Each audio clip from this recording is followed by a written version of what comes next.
Hello. I'm trying to set up my computer. Oh yeah, it works. Although I'm not sure if the clicker will work.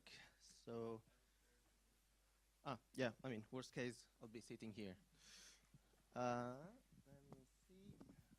All right. Let's see if that works. Yay. Ah. Okay. So Flutter. How many of you have heard of Flutter? That's pretty good. How many have used it? That's not very good. Okay, it's okay. So what is Flutter? I mean, the definition of it, an SDK for building high performance, high fidelity apps for iOS and Android from a single code base. Note that there is not the word cross-platform in any of this. There's a reason, but we'll see. So essentially, Flutter is in beta right now. And I have to tell you the truth. I've told a lie in the title, because the way Flutter happened is not because Google said so and then they created it.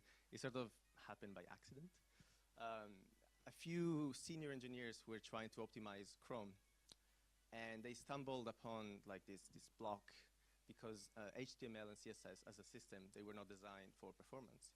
And so since they could not optimize it further, they just did an experiment. They said, what if we broke compatibility entirely with the web, discarded HTML and CSS as languages or frameworks, and tried to have our own framework for that by keeping the engine, though, that Chrome already created. So they did that, and after a week of just hacking around, the prototype they created had something like 100 times the performance they had before. So they said, well, maybe there is something here. And then they started developing that further, and apparently people inside Google liked it. The teams internally started using it, and it developed into Flutter. So it came out as an experiment, and then it became a need, and today it is created like especially for internal Google teams. So it's important to me to understand why this was created. It's not just, you know, something just because they can. It's something practical. So it is in beta right now, which means not that it's not stable, because it is. It just means that a few things might be missing depending on what you're used to use in other frameworks. But in general, like, you can either build it yourself or wait some time. I don't expect it to remain in beta for very long. There are people using it already in production and everything, so it's a beta with quotes. And yes, so let's do a little quiz. This is an app that me and Sebastiano created. No, sorry, we did not create it. A few people, including Sebastiano, created for a conference in Droid, Italy. And this app is made with Java, now Kotlin, and it's an Android app, except it's not really right now. So this is running in an iOS simulator. And that's because for the first Flutter talk we ever gave, we recreated this screen in Flutter to experiment and see how it would go. And the point is the results are amazing. Like, this really looks like an Android app, except now it's running on an iPhone. And to make it even harder for you, so of these two, one of them is native, the other is not. Which one is which? So who says Android is on the right? Who says it's on the left? And everybody else doesn't think anything. Okay, good. So the correct answer is that Flutter is on the right and Android is on the left, I think. I actually, somehow, I'm not sure anymore, so I put question marks because I'm really not sure anymore. Also, this is an older version of both Android and Flutter, so today they're much closer. But anyway, the point is they're really, really close. Yes, so Flutter is created upon Dart, which is a language created by Google. There's many reasons why. We don't have time to dig into why right now. The point is Dart gives Flutter the best runtime for sure. And compared to Java, for example, it's a much better language. I mean, the baseline is not too high, but still. If you come from Kotlin, there's a lot of things that you find in Kotlin that you find as well in Dart. And it's just like super easy to pick up. They did user studies where they would have people come in and ask them to change something in Flutter without telling them what language they were using. and they would just pick it up and start using it. And then after 2 days, they asked, do you know what language you're using? No? It's Dart. Oh. So don't be scared. This is not the biggest obstacle you'll find if you want to learn about Flutter. So that's definitely something that needs to be said. And also Dart enables a lot of cool features in Flutter. Like we'll see later, but essentially all the hot reloading and all this special style that Flutter uses for declaring the UI. It's only made possible because the garbage collector in Dart is special. The compilation is very fast, and it's like having ProGuard integrated into it automatically. There's really a few cool stuff, and also on the tooling side, so it's really not bad.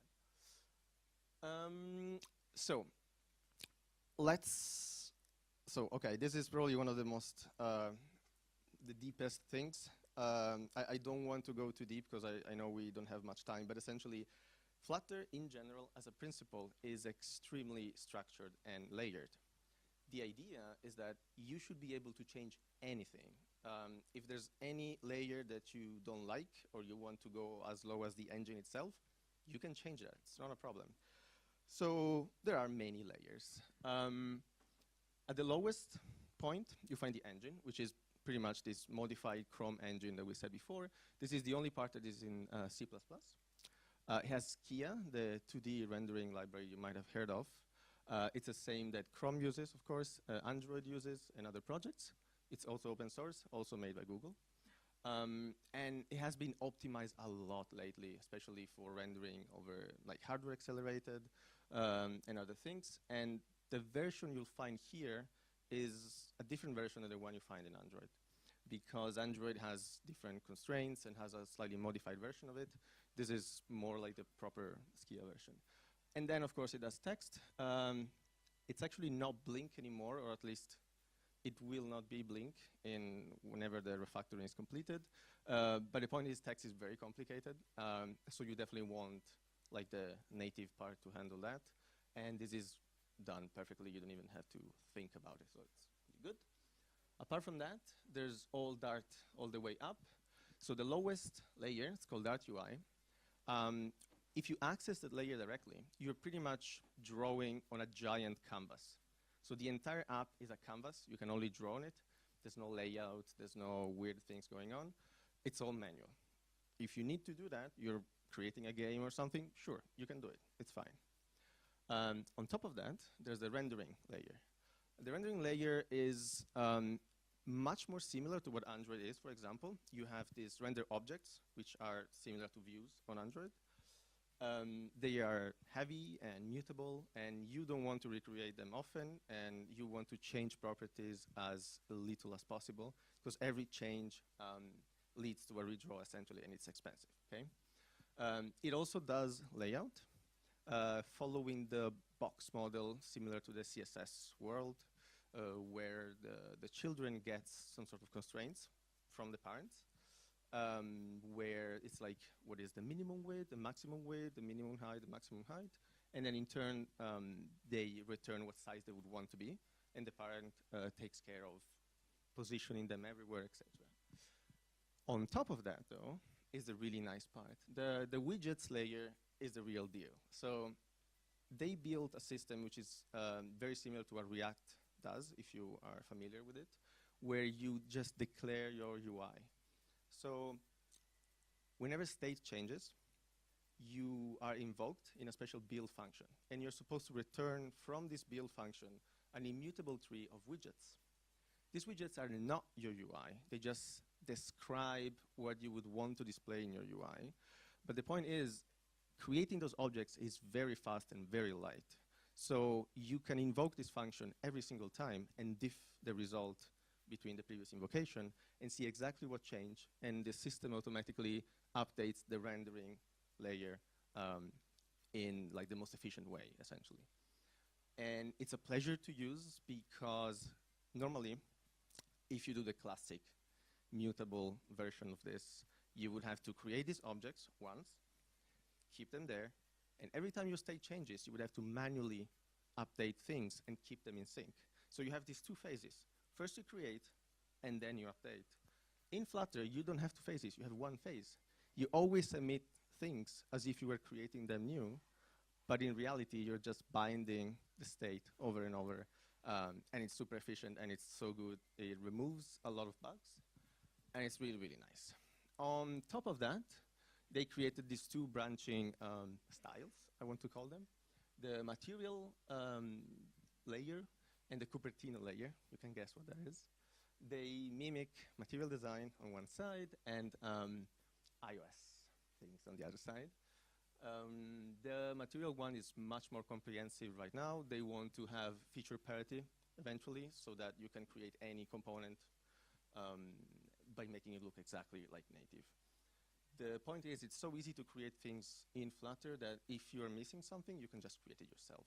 It's not hard. So widgets are really the key of the framework. Everything is a widget in the sense that like the smallest piece of UI, like say text, like a piece of text, that's a widget, okay?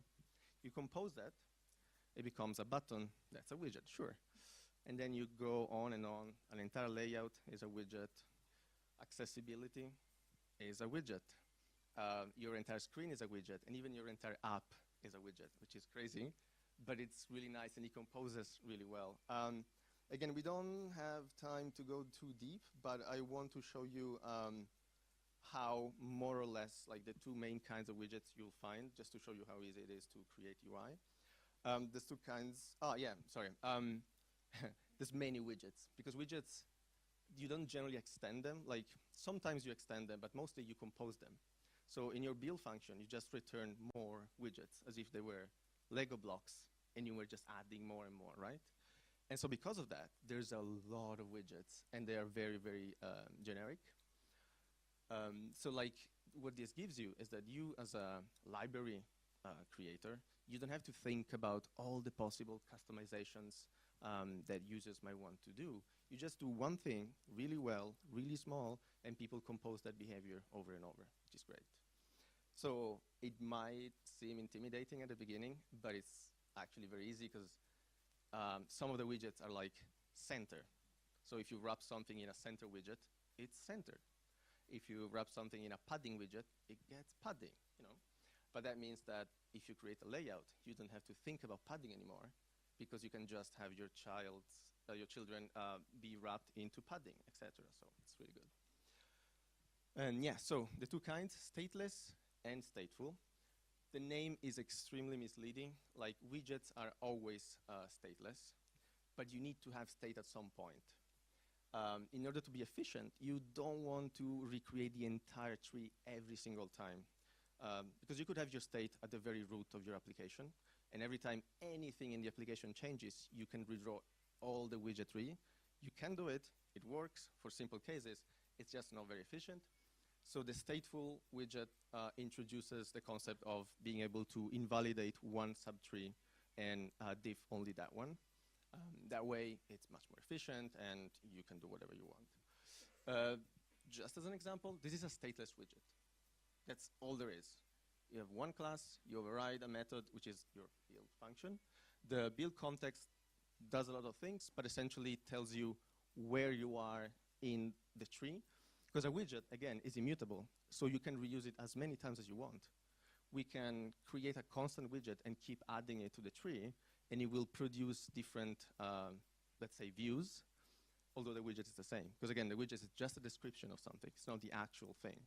It's almost like the difference between a class and an instance, very, very remotely. And the stateful, so you still create the widget like before, but then instead of returning the build function, you return a state. You create a state. And this is the state. So it has some mutable properties inside. Every time they change, you just set state. And every time any part of the state changes, you get to rebuild your entire UI however you want.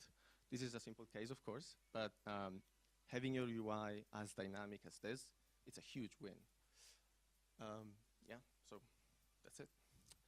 And yeah, one of the things that people are really scared of is, okay, sure, cool, this lives somewhere, which, oh yeah, by the way, So many other frameworks build on top of the existing frameworks.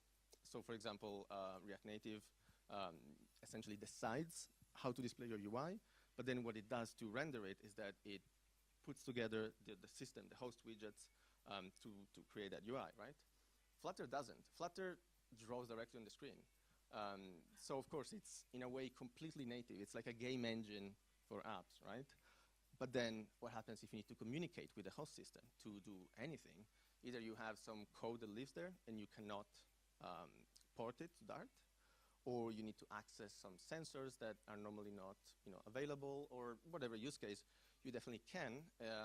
There's something called platform channels, where it's almost like making a network call in a way, much simpler, or sending an intent, if you will.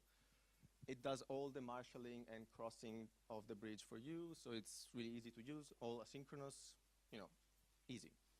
So if you ever have that use case, it's not a problem.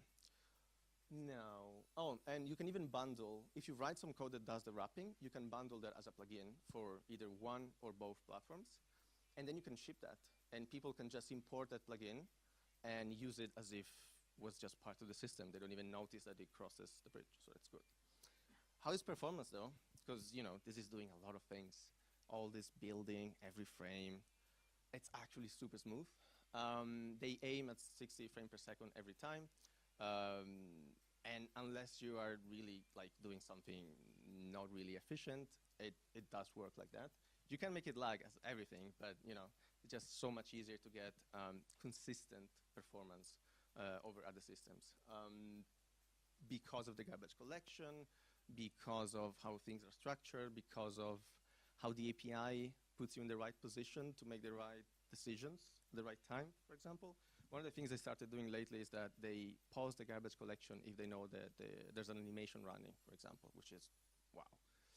So that's pretty good. And I mean, do try for yourself. I'm telling lies all the time, so by all means. But the best part is not even that. It's the development experience. This works very much like a web tool, and I say that in a good way, in the sense that the command line options are amazing. For example, there's a Flutter doctor. You can invoke it, and it will tell you exactly what's okay and what's wrong in your system and help you to not just diagnose, but fix whatever issue you might have, which is really cool. And this is a command line thing. Of course, if you're the kind of person that likes to use IDE, I am, you can. IntelliJ IDEA is fully supported. There's a plugin for it that builds on top of the Dart plugin, which was out for quite some time. And you can also use Visual Studio Code. The support is really good, really, really good. They actually made it an official now supported development platform. So if you like the lightness of an IDE like that, you can. And so everything you expect also works on the command line. So you can run applications from the command line. And this is the reloading. So the reloading is the best part when you try it for the first time. What happens is that whenever you ship your app in debug mode, that app is not the real app. It's just an empty shell, like a web server listening. Every time you make any change, they send just the diff, compile it, or actually interpret it in real time on the device, and then just execute it, which means that you do something, you save, in less than a second, your changes are live on the device. And if you had some state associated with it, and you're using a stateful widget, that state is persisted. So essentially, you change the entire structure of the app, but the state is kept, and you just see the changes with the previous state. It's insane. And it's so fast, it changes the way you think about development in general. So again, it's supported obviously from the IDE, but also from command line. It's really good. Debug tools, you have the classic, like visualizations for debug purposes, and all sorts of graphs for seeing performance, for example. So everything you would expect to be. You can debug. Testing is super well thought. You can even test your UI as unit tests. So they essentially run a headless widget framework on your laptop, and you can test the entire UI without actually running it on a real device or an emulator. what happens when you have a crash?